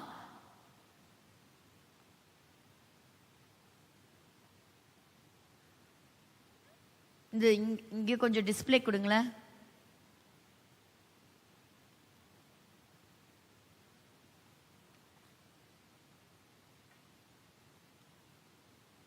So people reformed. அப்போ மக்களுக்குள்ள ஒரு பெரிய மனமாற்றம். அடுத்த வாரம் நம்ம பார்ப்போம் நெகேமியாவை குறித்து. ஸோ முதல்ல தேவாலயம் கட்டினாங்க, அடுத்தது ஜனங்கள் ஆண்டோர் பக்கமா திரும்பினாங்க, பாவத்தை உணர்ந்தாங்க, அறிக்கை செய்தாங்க, மன்னிப்பு கேட்டாங்க. அப்படி நடந்த ஒரு நிகழ்வு தான் இரண்டாவது. ஸோ இதெல்லாம் தான் அந்த சமயத்தில் நடந்தது. ஸோ இதை இன்னைக்கு இருக்கக்கூடிய ஹாஸ்டேஜஸ் உடைய ரிலீஸுக்கும் பல 1000 வருஷங்களுக்கு முன்பாக நடந்த பாபிலோன் கேப்டிவிட்டியிலிருந்து ரிலீஸ் ஆன ஜனங்களையும் ஒப்பிட்டு நம்ம பார்த்துட்டு இருக்கிறோம். இன்னைக்கு எப்படி 3 ஃபேஸ் டீலோ அதே மாதிரி 3 ஃபேஸ் ரிட்டர்ன் அதை நம்ம பார்த்துட்டு இருக்கிறோம். இங்கே பார்க்குறீங்களே குட்டி குட்டியாக பிளாக்காக தெரியுதா, இதெல்லாம் யாருன்னு நினைக்கிறீங்க? மக்கள் தான். ஸோ இவங்கெல்லாம் இந்த காசன்ஸ் எல்லாரும் திரும்பி வர்றாங்க. அங்கெல்லாம் வீடு இருக்குன்னு நினச்சி வர்றாங்க, அங்கெல்லாம் வீடே இல்லை. சொந்த நாட்டிலேயே எப்படி இருக்கிறாங்கன்னா அகதிகளை போல மாறின ஜனங்கள். ஸோ பாருங்க, அதில் ஒரு நெட்சரீம் அப்படின்னு சொல்லக்கூடிய காரிடர், அந்த என்ட்ரன்ஸ் கண்ட்ரோல் யார்கிட்ட இருக்குன்னா இஸ்ரேல் தான். யோசிச்சு பாருங்க, எவ்வளோ திரளான மக்கள். இப்போதாங்க அவங்கெல்லாம் 1 கோடி கிட்ட வந்திருக்கிறாங்க. அவ்வளோ குட்டி நாடு, கொஞ்சம் மக்கள். ஆனால் திரும்ப ஆண்டவர் இவங்களை விழ செய்யவே மாட்டார். இந்த தேசத்தை எந்த அளவுக்கு கர்த்தர் பாதுகாக்கிறார் அப்படிங்கிறதுக்கு இதெல்லாம் ஒரு சாட்சி. ரொம்ப ஆச்சரியமாக தேவன் நடத்தி வருகிறார். இந்த 60 days ceasefire க்ளோஸ் முடியுது. ஒரு ரொம்ப இம்பார்ட்டண்ட்டான ஒரு இன்ஃபர்மேஷன் என்ன தெரியுமா? ட்ரம்ப் அவங்க பதவி ஏற்கும்போது பெஞ்சமின் நெத்தன்யாஹூ அவங்களுக்கு ஒரு தனியான ஒரு அழைப்பு கொடுக்கப்படலை அப்படின்னு சொல்லியிருந்தாங்க. ஆனால் February மாதம் ட்ரம்ப் அவங்க நெத்தன்யாஹூ அவர்களை சந்திப்பதற்கான ஒரு இன்வைட்டை கொடுத்துருக்குறாங்க. அதாவது ஒயிட் ஹவுஸ்லேருந்து எப்போவுமே ஒரு அழைப்பு கிடைக்கும். the first foreign minister to meet the president of America. அது யார் அப்படின்னு கேட்டிங்கன்னா நம்ம பெஞ்சமின் நெத்தன்யாஹூ தாங்க. ஸோ அதை ட்ரம்ப் எழுதுறார், I would be honored to host you as the first foreign leader during my tenure. இப்போ எவ்வளோ பெரிய ஒரு பாக்கியம் பாருங்க. So he will be always the first prime minister to meet the president of America. So இப்போ வெளியே வந்தாங்களே இந்த hostages எல்லாம், அதில் ஒரு சிலர் சொல்கிறாங்க, எங்களை டோட்டலாகவே இருட்டுக்குள்ளே தான் வச்சுருந்தாங்க, சரியான உணவு கிடையாது, அழுகிறதுக்கு எங்களுக்கு அனுமதி கிடையாது, டாய்லெட்ஸை நாங்கள் க்ளீன் பண்ணணும். அதே சமயத்தில் ஒரு ஹாஸ்டேஜஸ் அவங்க சொன்னாங்க, எங்கள் பக்கத்தில் சின்ன சின்ன பிள்ளைங்க இருந்தாங்க, அவங்கெல்லாம் யூதர்கள் மேலே துப்பு துப்பு துப்பு அப்படின்னு சொல்லுவாங்களாம். ஸோ அங்கே இருக்கக்கூடிய எல்லா மக்களுமே யூதர்கள் மேலே ஒரு வெறுப்போடு தான் இருக்கிறாங்க அப்படிங்கிறதையும் அவங்க வெளியே வந்ததுக்கப்புறம் அவங்க சொல்லியிருக்கிறாங்க. ஸோ இந்த இடத்துல ஈரான் ஒரு எச்சரிப்பு கொடுத்துருக்கு ப்ராக்சிக்கலாம், ஜாகிரதையாக இருந்துக்கோங்க. அமெரிக்காவில் ட்ரம்ப் வந்திருக்கிறாரு, இனி அவர் பவருக்கு வந்திருக்கிறாரு, இனி எப்படி எடுப்பாங்கன்னு நமக்கு தெரியாது, அதனால் ஒரு பயம் இருக்குன்னு தான் போல இருக்குது. ஸோ இந்த ஹாஸ்டேஜஸாக இருக்கும்போது அவங்க சொன்ன கதை ஸ்பிட் ஆன் த ஜூ அப்படின்னு சொல்லக்கூடிய ஒரு கொடூரமான இருளிலிருந்து கர்த்தர் கொண்டு வந்திருக்கிறார். ஸோ ஈரான் இந்த சமயத்தில் சொல்லுது, பாரு நாங்களும் இந்த சமயத்தில் நாங்களும் புதுசாக இன்னைக்கு போருக்கான விமான படைகளை நாங்கள் வலுப்படுத்திக்கிட்டே வர்றோம். ஸோ காசா ட்ரோன் அப்படின்னு சொல்லக்கூடியதை ஒன்று நாங்கள் புதுசாக நாங்கள் தயாரிச்சிருக்கிறோம், நாங்கள் பயன்படுத்த போகிறோம். இதெல்லாம் எதுக்கு? நீங்கள் பாரு, நாங்கள் சும்மா இருப்போம்னு நினைக்க வேண்டாம், சீக்கிரமாக நாங்கள் யுத்தத்துக்கு ரெடியாகி வரோம் அப்படிங்கிறது தான். ஸோ இதுக்கு நடுவில் இஸ்ரேல் ஹமாஸினுடைய இந்த ஹாஸ்டேஜஸ் உடைய ரிலீஸ் அதை பற்றி நம்ம பார்க்கும் பொழுது, இப்போ நான் ஒருத்தங்களை பற்றி சொன்னேனே அர்பேல், அவங்களுடைய ரிலீஸ் இருக்கும் அப்படிங்கிறத நம்ம எதிர்பார்க்குறோம். அப்படி அவங்க வந்ததுக்கப்புறம் இந்த நெட்சரிம் காரிடார் ஓப்பன் ஆகும். அதுபோல் மேற்கொண்டு 3 பணைய கைதிகள் மேற்கொண்டு விடுதலையாக்கப்படுவார்கள் அப்படின்னு. இது வரைக்கும் பார்த்தீங்கன்னா இந்த 33 பேரில் யார் யாரை நான் ரிலீஸ் பண்ண போகிறேங்கிற நேம் லிஸ்ட்டை, அதோடைய அவங்களுடைய ஸ்டேட்டஸ், அவங்க உயிரோடு இருக்கிறாங்களா மரிச்சு போயிருக்கிறாங்களா, அது இத்தனை நாள் அது சொல்லவே இல்லை. ஸோ அதை பாருங்க, இதுதான் அந்த லிஸ்ட் கொடுத்துருக்குறாங்க. தேர்ஸ்டே அன்னைக்கு, அதாவது நாளைக்கு நம்ம எதிர்பார்க்கலாம் 2 ஃபீமேல் 1 மேல் ஹாஸ்டேஜ் ரிலீஸ் ஆவாங்க. சனிக்கிழமை 3 ஹாஸ்டேஜஸ் 3 பணைய கைதிகள் ரிலீஸ் ஆவாங்க. அடுத்தது ஆஃப்டர் ஷபத் 12 ஹாஸ்டேஜஸ் உயிரோடு இருக்கிறவங்க, அது கூட 8 டெட் பாடிஸு வெளியே வரும். பட் ஒவ்வொன்றுக்கும் இஸ்ரேல் அவங்க கிட்ட இருக்கக்கூடிய பாலஸ்தீன தீவிரவாதிகளை விடுதலை செய்யணும், அவங்க உயிரோடு இருக்கிறாங்களோ மரித்து போனவர்களோ பாருங்க அந்த மாதிரி. ஸோ ஈரானில் இருக்கக்கூடிய ஒரு ப்ரொஃபஸர் சொல்கிறாரு, நீதாயா ஜெயிச்சிட்டோன்னு சொல்லணும் ஹமாஸ் ஈரான், ஆனால் இன்னைக்கு நம்ம நாட்டில் இருக்கிற ஈரானியர்களே நெத்தன்யாஹூ அவர்களை தான் உயர்த்தி பேசுகிறாங்க ஹீரோ அப்படின்னு சொல்லி. இந்த மாதிரிலாம் நீங்கள் கேள்வி கூட பட்டிருக்க மாட்டீங்க. அதாவது எப்படி அப்படின்னா, ஒருத்தரை அடிச்சிட்டா ஒருத்தர் அதாவது ஒரு பாலஸ்தீன ஒரு இஸ்ரேலை துன்புறுத்துனா அவங்களுக்கு பணம் கிடைக்குதாம். இது எங்கேயா கேள்விப்பட்டிருக்கிறீங்களா? கொலை செஞ்சா, காரை வச்சு அவங்க மேலே ஏற்றுனா, ஆக்சிடெண்ட் பண்ணா, ஒரு இன்ஜுரி ஏற்படுத்தினா எத்தனை பாருங்க ஷேக்கல்ஸ் கிடைக்குதுங்கிற ஒரு சார்ட்டை வெளியிட்டிருக்கிறாங்க. அப்போ ஒரு சாதாரண பாலஸ்தீன தீவிரவாதிக்கு யூதர்களை கொன்னவனுக்கு கிட்டத்தட்ட $3300 பெர் மந்த் அவனுக்கு கிடைக்குதாங்க. அவன் வந்து ஒரு மில்லியனராக மாறிடலாம். யார? இஸ்ரவேலர்களை கொன்னான். எந்த அளவுக்கு ஒரு வெறுப்பு இருக்கு அப்படிங்கிறத பார்க்கலாம். ஆனால் வரக்கூடிய நாட்களில் இனி மேற்கொண்டு ஹமாஸ் கிட்ட இருந்து இஸ்ரவேலுக்கு எந்த ஒரு அச்சுறுத்தலும் இல்லாத அளவுக்கு இந்த பிரச்சனையை நாங்கள் முடிவுக்கு கொண்டு வருவோம் அப்படின்னு சொல்லக்கூடியதை இப்போ புதுசாக வந்திருக்கிற யுஎஸ் செக்ரட்டரி அவர் இன்னைக்கு கொடுத்துருக்கிறாரு. ஸோ அதுக்கான அந்த பார்டரில் இருக்கக்கூடிய மெஷர்ஸ் எல்லாம் எடுத்திருக்கிறாங்க.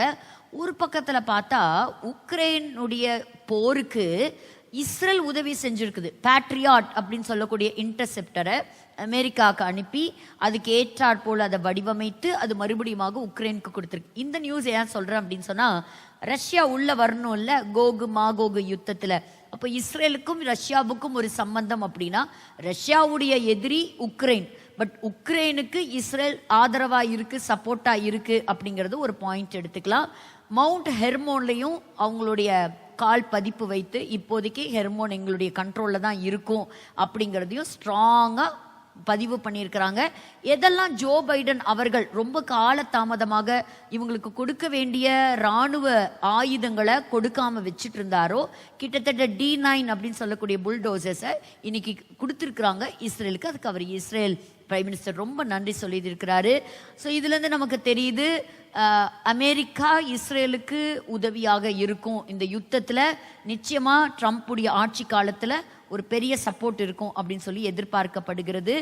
இந்த மேப் என்ன அப்படின்னு சொன்னாக்கா, இடம் பெயர்ந்து போனாங்க இல்லையா காசா மக்கள், அவங்க பழையபடி அந்த நார்தன் காசா அப்போ அவங்க திரும்புகிறாங்க இல்லையா, அதுக்கு கால்நடையாக அவங்க நடந்து வருகிற அந்த பாதைகளையும் அங்கே இருக்கக்கூடிய அந்த செக் போஸ்டையும் அதை நம்ம பார்க்குறோம். இதெல்லாம் யாருடைய கண்ட்ரோலில் இருந்தது அப்படின்னு சொன்னால் இஸ்ரேலுடைய கண்ட்ரோலில் தான் இருந்தது.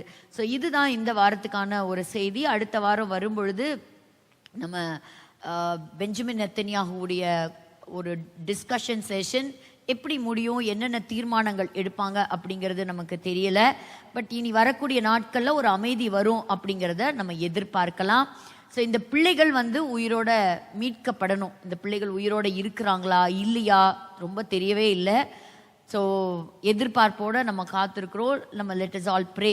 ஸோ இது வரக்கூடிய நாட்களில் அச்சுறுத்தக்கூடிய யுத்தங்களாக மாறுமா இல்லை ஒரு தற்காலிகமான சமாதானத்திற்குள்ள போகுமான்னு நமக்கு தெரியல. ஆனால் வேதத்தின்படி நிச்சயமாகவே இஸ்ரேல் ஒரு தற்காலிகமான ஒரு சமாதானத்துக்குள்ள போகும். அதற்கு பிற்பாடு தான் இந்த எசேக்கியேல் 38 சொன்னபடி அந்த யுத்தங்கள் வருவதற்கான வாய்ப்புகள் உண்டு. மறுபடியும் இஸ்ரவேல் தேசத்தினுடைய வரலாறு பக்கங்கள் அடுத்த வாரம் தொடரும்.